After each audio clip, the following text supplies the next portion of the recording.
10 years ago, I lost my boyfriend and was banned from Disney for life. Tonight's the night I get him back.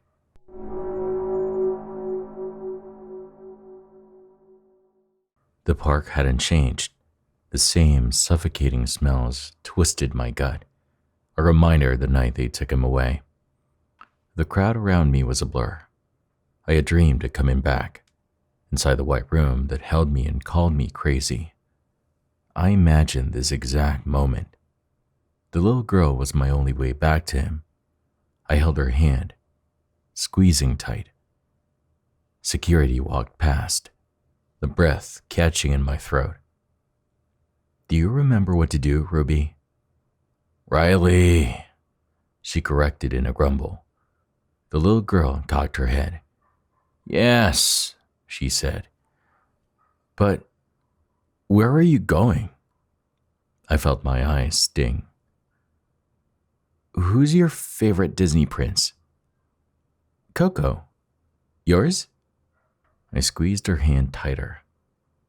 "Flynn Rider." "He's old. Tangled is an old film. So is Coco." "Keep walking." Risking a glance at security, I ducked my head, pulling Ruby closer to me. Here we go. Letting go of her hand, I gave her the go-ahead. When she started screaming, I backed away. Ruby was a little actress, dropping onto her knees and screaming for a real mommy.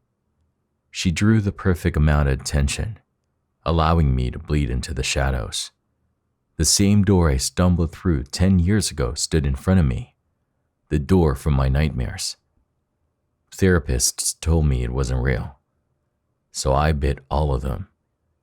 It was real. The concrete tunnels hidden underneath the park, and the trapdoors snatching away loved ones. I had described my experience to so many people, and all of them called me crazy. Ben's disappearance wasn't my fault, they said. "Stop playing make-believe to cope."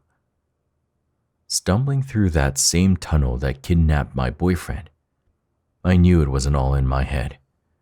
I remembered a room filled with Disney characters, new and old. They stuffed my poor boyfriend into a costume and forced him to dance around a park, entertaining children, before his character lost his relevancy. "Who's there?"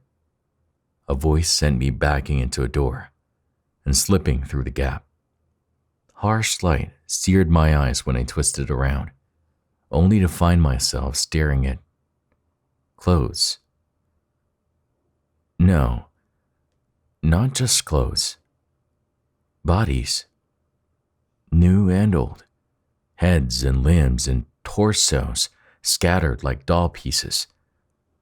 Swallowing bile, I dropped onto my knees and crawled over to them, picking through bones and flesh that was still warm. Flynn Rider. That's who he was, who they turned him into.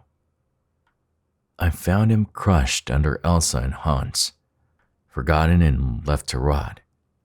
The costume was glued to his body.